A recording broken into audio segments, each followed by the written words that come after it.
Bonjour à tous, bienvenue à Passion Auto Rétro. Aujourd'hui, c'est de la belle région Saint-Basile-le-Grand qu'on vous présente l'émission. Cette semaine, on vous présente une voiture dont le nom est inspiré de la vallée Monterey en Californie. C'est une voiture également produite entre 1952 et 1974 et le logo est inspiré du dieu grec Mercury. Donc, sans perdre un instant, je vous présente une Mercury Monterey 1957 et je vous la fais découvrir avec M. Yves Lemonde.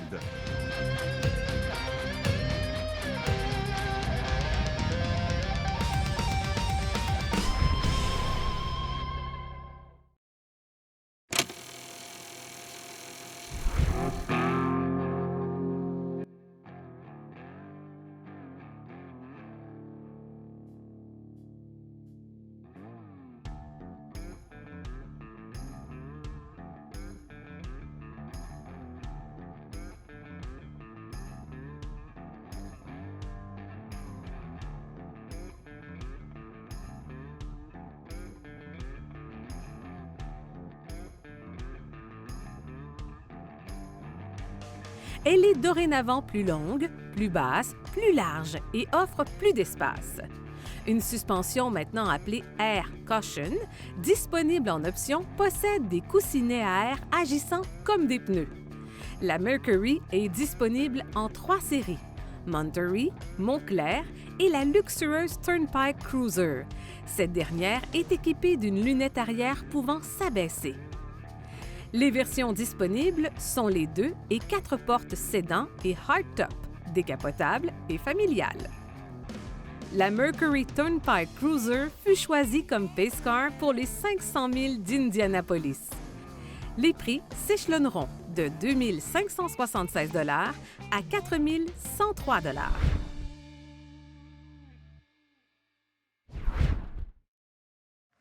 Monsieur Lemonde, vous êtes propriétaire d'une Mercury.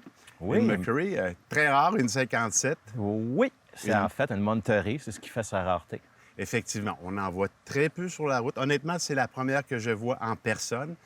Voiture significative pour l'industrie américaine. Mais tout d'abord, j'aimerais savoir les premiers contacts entre l'automobile et vous. Si on recule dans le temps un petit peu, jeune enfant, c'est quoi vos premiers souvenirs? Bien, moi, je me souviens d'avoir vu une photo de ma mère qui me tenait dans ses bras, mais c'était des années 64 à peu près, qui avait une Ford, je me souviens plus exactement du modèle, elle était noire. Et puis, donc, c'est vraiment... dans l'automobile, je vous dirais que c'est au secondaire, avec le fameux film Grease.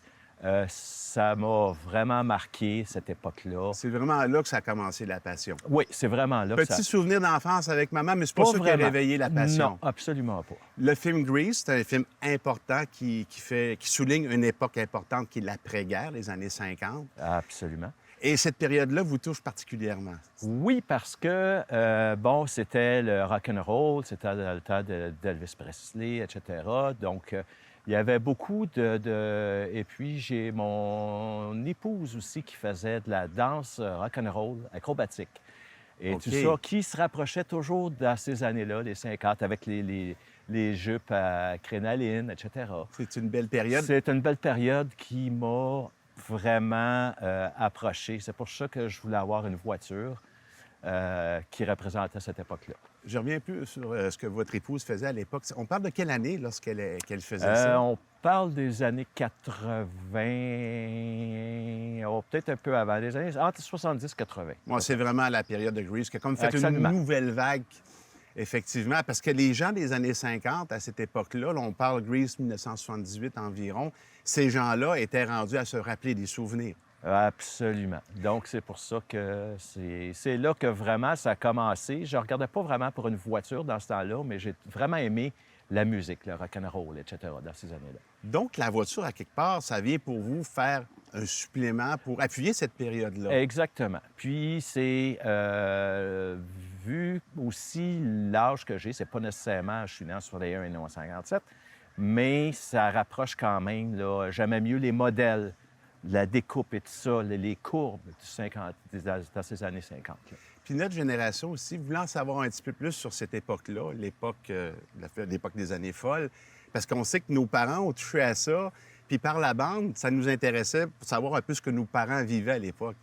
Je n'ai pas été attiré par ça nécessairement. Moi, vraiment, les voitures, c'était plus des voitures sport, un peu comme les jeunes de notre époque, faire de la vitesse, etc. Mais moi, c'était vraiment de me retrouver avec une voiture. Quand on rentre dedans, on rentre dans le passé. Le bruit du moteur, c'est pas le même, etc. La conduite, c'est pas la même. Donc, on est vraiment dans une machine du temps, si on veut, un time machine. Donc, c'est le À cette temps de se époque-là. dépayser, d'avoir du plaisir. Absolument. On se promène sur la route tranquillement avec de la bonne musique des années 50, puis Exact. on fait un passage dans le temps. Exactement.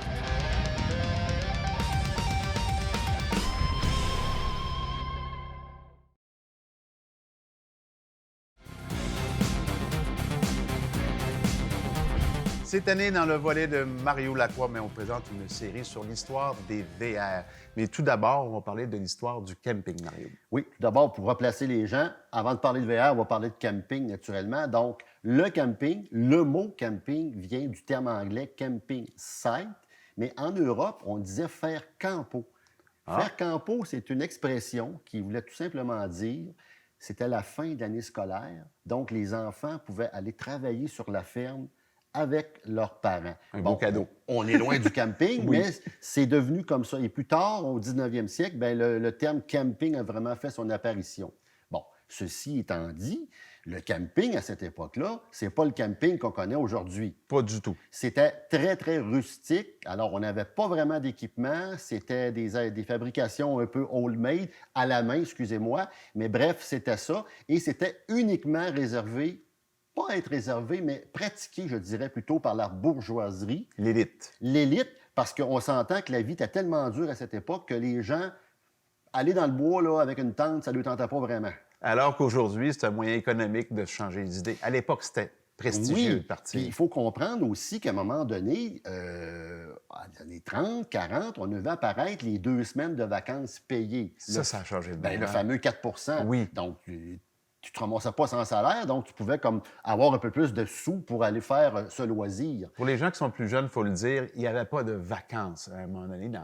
On parle du début du siècle. C'est ça. Les vacances n'existaient pas. Donc, le 2 semaines a Les créé quelque conditions de chose. travail n'étaient pas les mêmes non plus. Pas du Bon, tout ça est arrivé un peu en même temps. Aux États-Unis, plus années 40, on a vu l'apparition de belles roulottes, de beaux véhicules récréatifs apparaître. Mais chez nous, au Québec, on est arrivé un peu plus sur le tard, ce qui est la normalité, il faut le dire.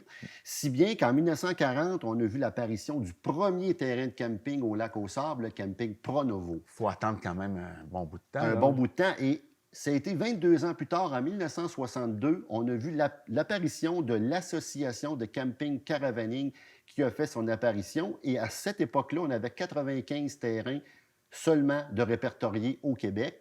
Aujourd'hui, on en a plus de 1200. Quand même, c'est une grosse progression. Là.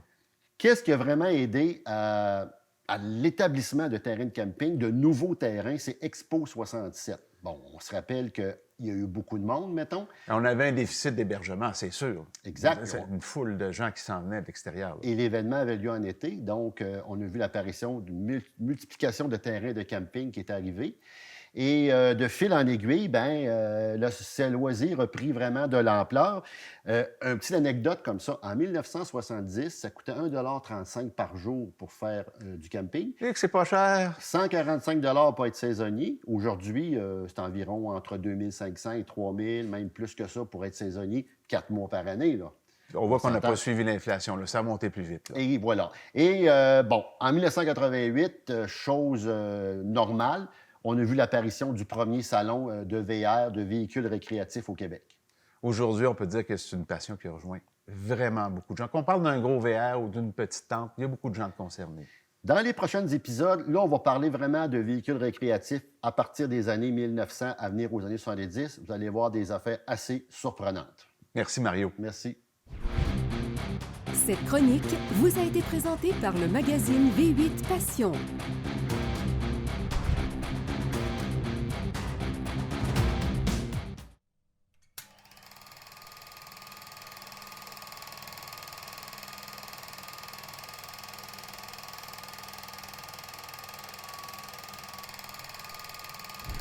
En 1957, Louis-Alexandre Bellil publie le Dictionnaire général de la langue française du Canada, qui présente le français d'usage traditionnel, mais aussi les expressions de la langue orale canadienne.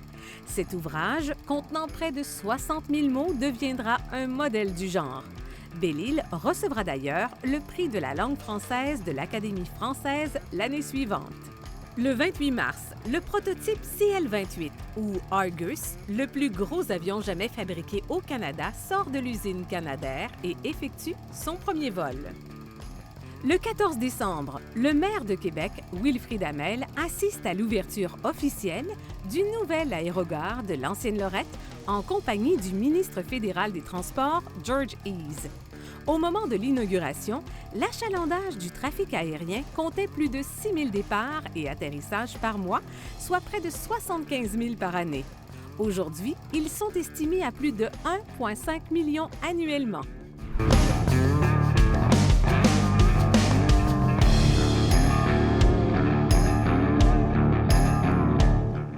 Monsieur Lemonde, on a vu tantôt un peu votre enfance par rapport à l'automobile. Là, on va parler un peu plus de l'histoire de la marque, de l'histoire de la voiture. Puis ça, on va se promener un peu en automobile. On va faire un tour ensemble? Bien certain.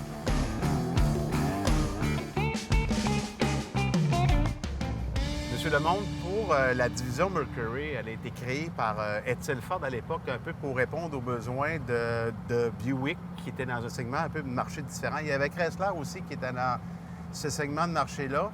Et il y avait un manque à ce moment-là chez Ford. Il y avait Lincoln qui avait été acheté en 1922 et qu'Edsel Ford gérait. C'était un gars de bon goût, Edsel, alors qu'Henry Ford était plus un bonhomme de terrain qui voulait produire des voitures pas chères. Edsel était beaucoup plus vers le haut de gamme. Puis c'est lui qui a décidé de créer la division Mercury en 1939 parce qu'il voulait pallier au manque qu'il y avait entre, effectivement, il ne pouvait pas couvrir le marché de Buick et de Chrysler. La voiture... soit dit en passant, c'est une voiture qui est quand même confortable sur la route. C'est quand même silencieux, puis c'est une voiture qui est quand même à vitesse raisonnable, qui est sécuritaire. Oui, absolument. C'est vraiment... c'est sûr qu'il faut s'habituer à la conduite. La conduite n'est pas la même. Il faut donner des coups de volant un peu si on veut. Ainsi que les freins, vu que c'est des freins en tambour aux 4 roues, il faut s'y prendre un peu d'avance. Donc, c'est pas la même technologie. Il faut s'habituer à cette technologie-là. Il faut le dire aussi, pour ceux qui n'ont jamais conduit des 4 freins en tambour, c'est un système de freinage qui, oui, est efficace, mais qui peut, en situation d'urgence, on appelle ça glisser, plafonner à un moment donné. Absolument. Donc, c'est vraiment s'y prendre d'avance. Faut prendre au moins 2 voitures d'avance là, pour être sûr de son coup, pour arrêter comme il faut sur la ligne, là. Donc, c'est vraiment une autre conduite qu'il faut s'habituer. Il faut vraiment s'habituer à la voiture. Également, on remarque aussi au niveau des couleurs. C'est une époque où on travaillait beaucoup les couleurs, qu'il y avait des gens qui étaient engagés par les compagnies justement pour trouver des matériaux différents, agencer des couleurs. Puis on le voit dans ces modèles-là. Il y a un grand choix de couleurs. Je pense que C11, puis on peut agencer des couleurs de toutes sortes de façons à l'extérieur de la voiture. On peut faire des 2 tons. Absolument, mais cette voiture-là, j'ai pas vu de voiture à 1 ton seulement. C'est vraiment toutes des 2 tons pour ces années-là. Donc, c'était leur particularité. Il y a aussi un volet qui est travaillé sur cette voiture-là qui est peu commun pour l'époque, c'est l'aspect sécuritaire. Normalement, dans les voitures de l'époque, les tableaux de bord sont très peu rembourrés, c'est du métal, plutôt dangereux. Là, on met un effort pour rendre la voiture un peu plus sécuritaire. On y met des protections pour permettre à la personne, s'il y a un impact, de pouvoir se protéger. Mais c'est pas la mode à cette époque-là. Les gens en veulent pas vraiment. Non, ils ont essayé de percer le marché avec ça, mais je pense qu'ils ont quand même bien réussi avec le fameux padding. C'était de façon sécuritaire, surtout que les bancs sont longs. On pouvait asseoir plusieurs personnes à l'avant à cette époque-là. Donc, c'était comme une sécurité, si on veut, pour ce type de véhicule-là. C'est sûr qu'on n'est pas à l'époque des coussins gonflables, on est loin de là, mais c'était comme un peu l'initiation du volet sécuritaire, puis qui a pris beaucoup d'ampleur dans les années 90-2000. Là, c'est devenu... La sécurité est rendue maintenant vraiment un item important dans l'achat d'une voiture. Absolument. Comme on voit celle-là, elle n'a pas de ceinture de sécurité encore à cette époque-là. Donc, c'est ça. Effectivement, c'était comme Le padding, c'était quelque chose qui... Après ça, ils ont mis des ceintures, je pense, à partir de 58 ou 59. Mais dans le 57, il n'y en avait pas encore. Donc, les volets sécuritaires sont améliorés dans le temps. Super. Bien, nous, on se retrouve sur le plateau. On va continuer notre entrevue. Merci pour la belle balade. Ça fait plaisir.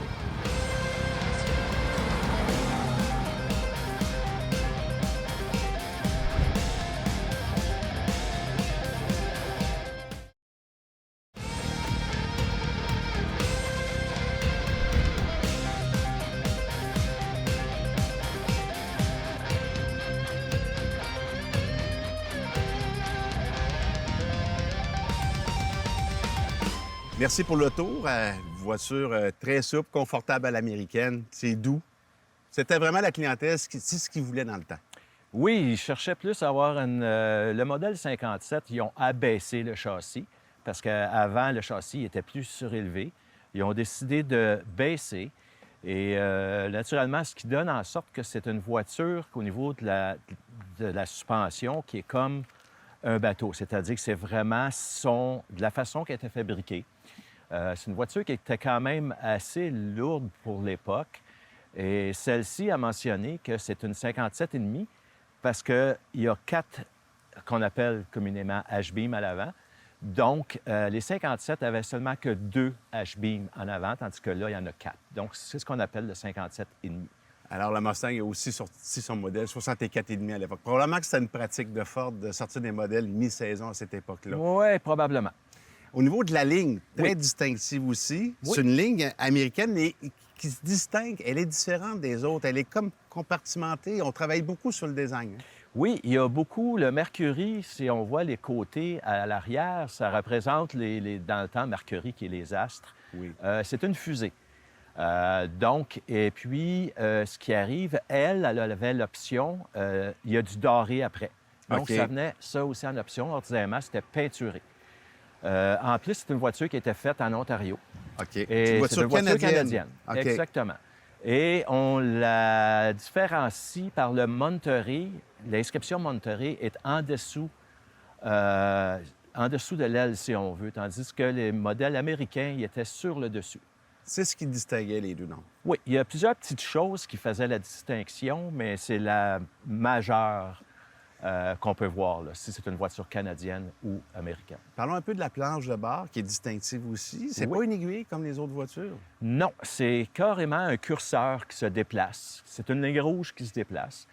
Et puis aussi, c'est les modèles, si ma mémoire est bonne, en 57, c'est la première fois qu'il sortait le push-button, qui est une transmission qu'on pèse pour le drive, le reculon, etc., le neutre.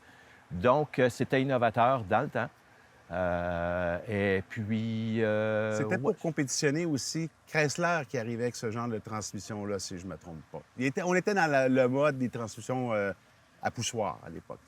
Oui, probablement, mais je sais qu'il y avait aussi à colonne. Mais donc, je pense que pour cette époque-là, le push-button était innovateur. Oui, c'était en à la 57, mode. absolument. C'était à la mode.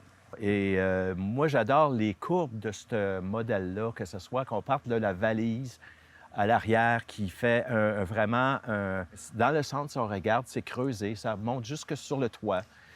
Quand on ouvre la porte aussi, la portière, on voit la fusée qui continue dans le bas des portes, dans le bas du banc en tant que tel. Donc, c'est tous des petits détails qui font en sorte que moi, je la trouve comme sexy, si on veut, avec les courbes, oui. etc. Puis, elle joue bien, le thème de l'époque était l'exploration spatiale, dont les noms Mercury, Comet et tout ça. On voulait être dans le vent aussi. Absolument. Puis je pense qu'ils ont bien réussi la chose. Merci beaucoup, M. Lamont, de nous avoir fait découvrir votre Mercury 1957. C'est un plaisir. Petite œuvre d'art, puis merci de nous en avoir appris autant sur la voiture. Bien, ça me fait plaisir, monsieur.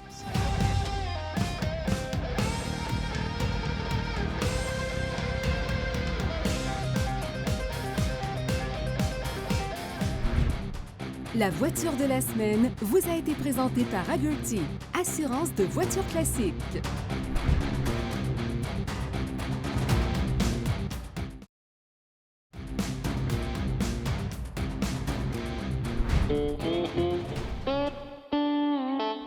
Cette semaine à Passion Auto Rétro, mais on rencontre Marc d'Hypertech qui va nous parler d'huile. Bonjour Marc. Hey, salut Eric, comment ça va? Ça va super bien, toi? Good, excellent. As-tu remarqué que j'ai grandi un petit peu dans la dernière saison? J'ai remarqué ça.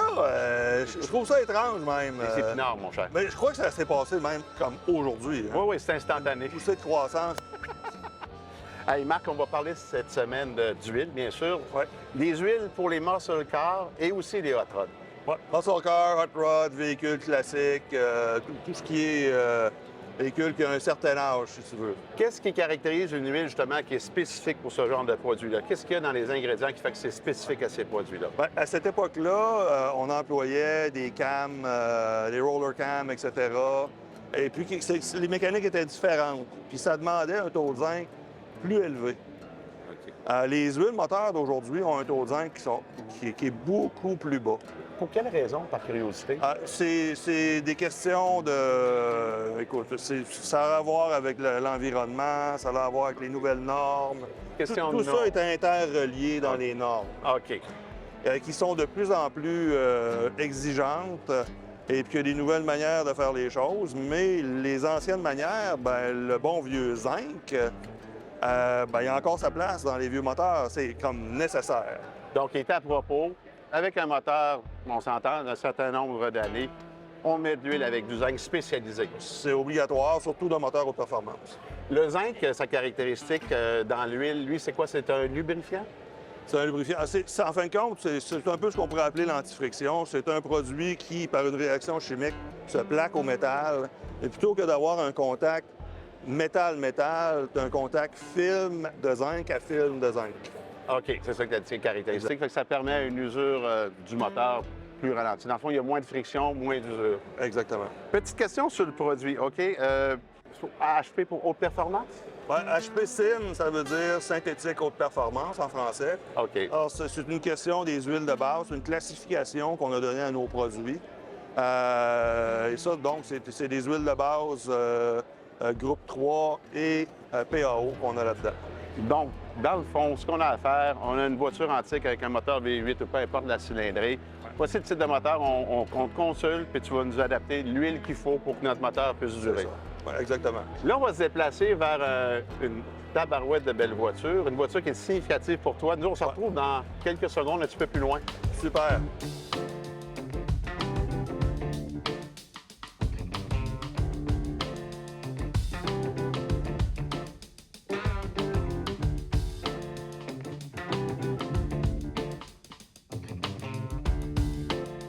On pourrait dire le petit rêve est devant nous.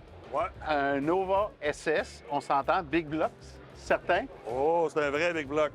Parle-moi-en un petit peu. Écoute, c'est un Crate Engine de GM 572. Un 572 720 original, 720 HP, mais qui a sorti sur le dyno 768 forces, 705 livres de torque. C'est un monstre de moteur. Carburation Demon 1090 CFM. Transmission TH400, 12 bolts en arrière, guiré 373. L'auto de Jean Lessard, un bon ami, qui est vraiment superbe, très bien conservé. C'est une petite perle, honnêtement. Ah, vraiment. Là. Déjà, le Nova SS, ça faisait rêver tout le monde à l'époque. Celui-là, mettons qu'il est aux vitamines. Ah, il est vraiment beau. Je voulais faire un petit parallèle par rapport à ce qu'on parlait tantôt. On parlait d'huile pour ce genre de voiture-là, d'huile minérale versus synthétique. On a parlé de synthétique. Dans ce cas-ci, mais ça pourrait être autre chose. Ouais, ben, dans ce moteur-là, il y a ce produit-là ici, la 2050 HP SYN. J'en comme ça depuis quelques années. Puis, il y a un super bon rendement. Alors, si tu as la résistance plus grande des huiles synthétiques, avec le taux de zinc élevé, etc., c'est une huile parfaite pour ce type de moteur-là. Parfait. Puis, ça pourrait être un choix d'aller également dans le minéral. Le minéral ferait aussi bien. OK, parfait. On aurait le taux de zinc similaire. Il y aurait juste les huiles de base qui changeraient, sincèrement. Super. Merci beaucoup, Marc. Ça fait plaisir. Passion Autorétro vous a été présenté par le magazine V8 Passion.